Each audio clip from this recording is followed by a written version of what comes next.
अस्सलामुअलैकुम वरहमतुल्लाह।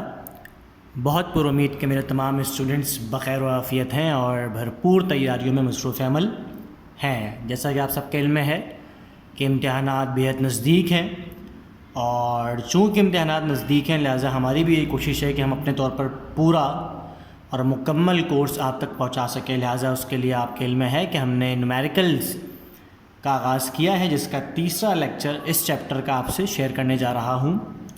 उम्मीद है कि जिस तरह पिछले तमाम लेक्चर्स आप तक बआसानी पहुँचे, ये वाला भी इंशाअल्लाह बआसानी तरीके से आप तक पहुँचेगा। क्लास 10 फ़िज़िक्स के इंपॉर्टेंट न्यूमेरिकल्स चैप्टर नंबर 11 जिसका नाम है ज्योमेट्रिकल ऑप्टिक्स के साथ मैं हूँ जाफ़र हसनैन। आगाज़ करते हैं क्लास। आज आपसे मैं शेयर करने जा रहा हूँ 11.5 इंतहाई आसान न्यूमेरिकल, बिल्कुल पिछलों की तरह। कहता है a marine survey ships sends a sound wave straight to seabed. कहता है मरीन सर्वे ने एक साउंड वेव भेजा, एक सिग्नल भेजा डायरेक्टली अपनी उस टीम को जो समंदर में अंदर मौजूद था या थी। फिर कहता है it receives an echo 1.5 seconds later. उसको 1.5 सेकंड के बाद अपना एको यानी कि जिसको लोग इको पढ़ रहे होते हैं वो वापस महसूस हुआ और वापस उन्होंने सुना। कितनी देर के बाद क्लास? 1.5 सेकंड के बाद। कहता है the speed of sound in sea water is 1500 ms-1। कह रहा है जो रफ्तार थी आवाज़ की पानी में या समंदर में वो कितनी थी जनाब? 1500 मीटर पर सेकेंड यानी 1500 ms-1। कहता है find depth of the sea at this position. कह रहा है आप ये बताएं कि समंदर की गहराई कितनी है वहाँ पर जहाँ पर वो टीम मौजूद है। बहुत आसान। पहले बात तो ये कि समझते हैं कि इको क्या होता है। जिसको लोग इको पढ़ते हैं नॉर्मली उसको एको पढ़ा जाता है। एको का मतलब होता है कोई भी ऐसी आवाज़ जो किसी जगह पर जाए और टकरा कर वापस आ जाए। अब चूँकि आवाज़ है लिहाजा जितना टाइम जाने में लेगी उतना ही टाइम आने में उसको लगेगा। इसने हमसे कहा कि भाई टोटल टाइम लग रहा है 1.5 सेकंड वापस सुनने में। इसका मतलब ये हुआ कि जो 1.5 सेकंड है ये मुंह से निकलने से लेकर किसी जगह पर जाने तक और जाकर वापस कानों को सुनने तक का टाइम है। ठीक है जनाब। लिहाजा हमने पहले नीचे लिखा टाइम फॉर वन साइड, चूँकि हमें सिर्फ एक साइड का टाइम निकालना है। हमने लिखा 1.5 डिवाइड बाई 2। हमने इसको 2 से डिवाइड करवाया। क्यों करवाया मैं आपको एक्सप्लेन कर चुका हूँ, ताकि हमें एक तरफ का टाइम मिल जाए। लिहाजा जो हमें एक तरफ का टाइम मिला वो है 0.75 सेकेंड या फिर 0.75 सेकेंड्स। ठीक है भाई। इसके बाद हमारे पास मौजूद है वी यानी कि वेलोसिटी, दैट इज़ 1500 ms-1। आगे चलते हैं क्लास। हमारी मंजिल क्या है? हमें निकालना है डेप्थ ऑफ सी यानी कि फासला, यानी कि कितनी गहराई है। कहता है यूजिंग फार्मूला, हमने फार्मूले का इस्तेमाल किया that is v is equals to d/t। ये सिंपल फार्मूला है वेलोसिटी निकालने का। d से मुराद यहाँ पर डिस्टेंस है। अच्छा चूँकि उसने हमें डेप्थ कहा है लेकिन जाहिर सी बात है कि हमें फासला ही निकालना है। उस डेप्थ को फासला यानी कि डिस्टेंस ही बोला जाएगा। लिहाजा हमने लिखा v is equals to d/t। v हमने लिखा 1500 इज इक्वल्स टू d, हमने d की जगह पे d लिखा जा रहा है चूँकि ये हमारी मंजिल है। नीचे हमने लिखा t यानी कि टाइम, तो it becomes 1500 is equals to d/0.75। लिहाजा ये बन गया 1500 इज इक्वल्स टू d/0.75। अब चूँकि हमारी मंजिल d है लिहाजा d को हमें तनहा करना है। d के पास कौन एक्स्ट्रा है जनाब? d के पास ये वाली वैल्यू एक्स्ट्रा है। इस तरफ किस फॉर्म में है? डिवाइड फॉर्म में है। जो चीज़ एक तरफ डिवाइड होती है उसको हम दूसरी तरफ लेके जाते हैं तो किस कंडीशन में जाते हैं? मल्टीप्लाई कंडीशन में ले जाते हैं। ठीक है जनाब। तो 0.75 मल्टीप्लाई बाई 1500 इट बिकम्स 1125। लिहाजा जो डेप्थ जो डिस्टेंस हमारे पास आ गया वो आ गया 1125। इसको हमने ट्विस्ट किया तो d is equals to 1125 metres. ये हमारे पास क्या आ गया? डेप्थ आ गई उस क्वेश्चन की। ठीक है। उम्मीद है कि सवाल बहुत आसान अंदाज में आप तक पहुँचा। आगे चलते हैं जनाब। हमारा जो नेक्स्ट क्वेश्चन है 11.6 बहुत आसान। कहता है स्टूडेंट क्लैप्ड, एक बच्चा है, एक तालिब इल्म जिसने क्लैपिंग की यानी तालियां बजाई, his hands near a cliff, एक चट्टान के नज़दीक, क्लिफ यानी चट्टान, एंड हर्ड एको, और उसने सुना अपनी ही आवाज़ का एको आफ्टर 5 सेकेंड, 5 सेकेंड के बाद।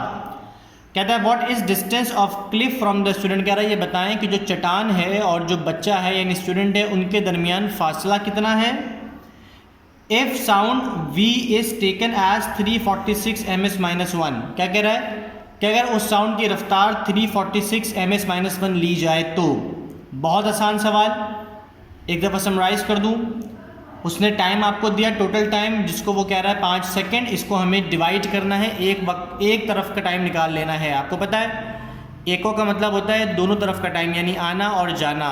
टोटल 5 था, हमने लिखा time for one side that is 5/2 and it becomes 2.5 second, यानी कि 2.5 सेकेंड्स। तो ये हमारे पास जनाब क्या आ गया, टाइम। फिर कहता है what is the distance of the Cliff, हमें डिस्टेंस निकालना है क्लिफ और स्टूडेंट के बीच का। तो हमने लिखा D इज क्वेश्चन मार्क। इसके बाद है वेलोसिटी V, हमने लिखा दैट इज़ 346 ms-1। ठीक है जनाब, आगे चलते हैं। हमने लिखा using formula V is D/T। कहता है V की जगह 346 लिखना है, तो जनाब लिख दिया हमने, चूँकि V हमारे पास 346 था। D की जगह पर हमने D लिखा है, T की जगह पर हमने 2.5 लिख दिया। आगे चलते हैं।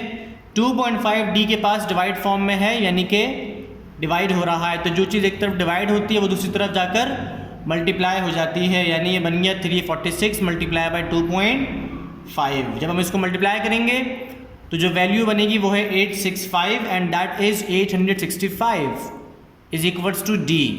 अब हम क्या करेंगे जनाब, हम इसको ट्विस्ट कर देंगे, D is equals to 865 metres. तो ये हमारे पास क्या आ गया, ये हमारे पास आ गया डिस्टेंस। डन है, एनी इशू? उम्मीद है चीज़ें बहुत आसान हैं। आगे चलते हैं जनाब, लास्ट न्यूमेरिकल इस चैप्टर का या स्मार्ट सिलेबस का इस चैप्टर के लिहाज से 11.9 कहता है कि sound wave has a frequency of 2 kilohertz. एक साउंड वेव है जिसकी फ्रीक्वेंसी 2 किलोहर्ट्ज़ है एंड वेव लेंथ 35 सेंटीमीटर, और जो वेव लेंथ है वो 35 सेंटीमीटर है। कहता है how long will it take to travel 1.5 kilometres. कह रहा है ये बताएं कि इसको कितना टाइम लगेगा जनाब। जहां आपको हाउ लॉन्ग का वर्ड मिले आपने समझ जाना है कि आपसे क्या मांगा जा रहा है, टाइम मांगा जा रहा है। जहां वर्ड मिल जाए हाउ लॉन्ग, तो कह रहा है ये बताएं कि एक साउंड वेव जिसकी फ्रीक्वेंसी है 2 किलोहर्ट्ज़, जिसकी वेव लेंथ है 35 सेंटीमीटर, ये बताएं कि इसको कितना टाइम लगेगा 1.5 किलोमीटर का फासला तय करने में। बहुत आसान बच्चों वाला न्यूमेरिकल। हमने सोल्यूशन लिखा FF is equals to 2 kilohertz. हमने 2 किलोहर्ट्ज़ को कन्वर्ट कर दिया किस में, आपको पता है फ्रीक्वेंसी की फंडामेंटल यूनिट हर्ट्ज़ होती है, और K चूँकि प्रीफिक्स होता है तो ज़ाहिर प्रीफिक्स के साथ लिखा हुआ है, लिहाजा ये बन गया 2 × 1000। हमने K हटाया, 1000 लगाया। ये नारा आपने याद रखना है, K हटाओ 1000 लगाओ। तो ये बन गया 2 × 1000 हर्ट्ज़। 2 × 1000 को हमने कन्वर्ट किया साइंटिफिक नोटेशन में, तो ये बन गया 2 एक्सपोनेंट 3 हर्ट्ज़। डन हो गया, ये आ गई फ्रीक्वेंसी। इसके बाद लैम्डा है, लैम्डा यानी वेवलेंथ कितनी है जनाब 35 सेंटीमीटर्स। कन्वर्ट करेंगे यानी 100 से डिवाइड करवा देंगे। या आपने स्टैंडर्ड याद रखना है कि जब भी कभी सेंटीमीटर को मीटर में लेके जाना होता है तो डिवाइड बाय 100 करवाना होता है। तो ये बन गया 35/100 इज इक्वल्स टू 0.35 या फिर 0.35 मीटर्स। आगे चलते हैं। फिर लिखा है time, time is equals to question mark, क्योंकि टाइम हमारी मंजिल है। आगे लिखा हुआ है D यानी कि फासला, जो कि सवाल के अंदर गिवन है 1.5 किलोमीटर। के हटाओ 1000 लगाओ, ये मीटर में लाने के लिए स्टैंडर्ड कन्वर्जन है। तो ये बन गया 1.5 एक्सपोनेंट 3 मीटर्स। ठीक है जनाब, आगे चलते हैं। हमने लिखा फॉर्मूला, पहले हमें निकालना है क्या, velocity V is equals to F lambda. मंजिल हमारी T है, लेकिन T को निकालने के लिए ये वाला फॉर्मूला इस्तेमाल करेंगे। इस फॉर्मूले में आपके पास D गिवन है, T निकालना है, V पता ही नहीं। तो V निकालने के लिए पहले हम क्या कर रहे हैं जनाब, ये वाला फॉर्मूला इस्तेमाल कर रहे हैं। ठीक हो गया। हमने लिखा V is equals to F lambda. V ऐसे लिखा, F की जगह F की वैल्यू 2 एक्सपोनेंट 3, लैम्डा की जगह लैम्डा की वैल्यू 0.35, और सिंपली इसको मल्टीप्लाई कर हमने V निकाल लिया, दैट इज 700 ms-1। ये V आ गया। इसके बाद हमने लिखा now V is equals to D/T। V की जगह हमने लिखा 700, D की जगह हमने लिखा 1.5 एक्सपोनेंट 3 जो कि आपका डेटा था। T की जगह हमने जाहिर सी बात है T लिखा।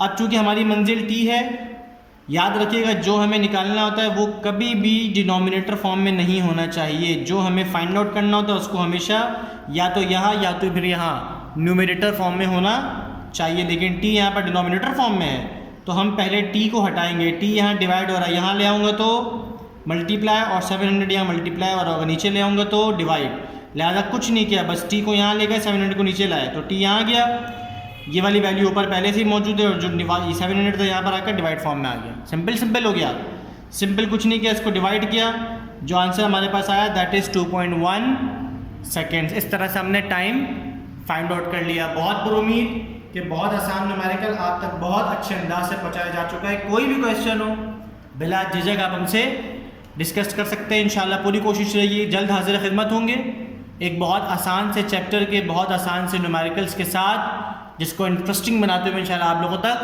पहुंचाएंगे। थैंक यू सो मच, अल्लाह हाफिज़।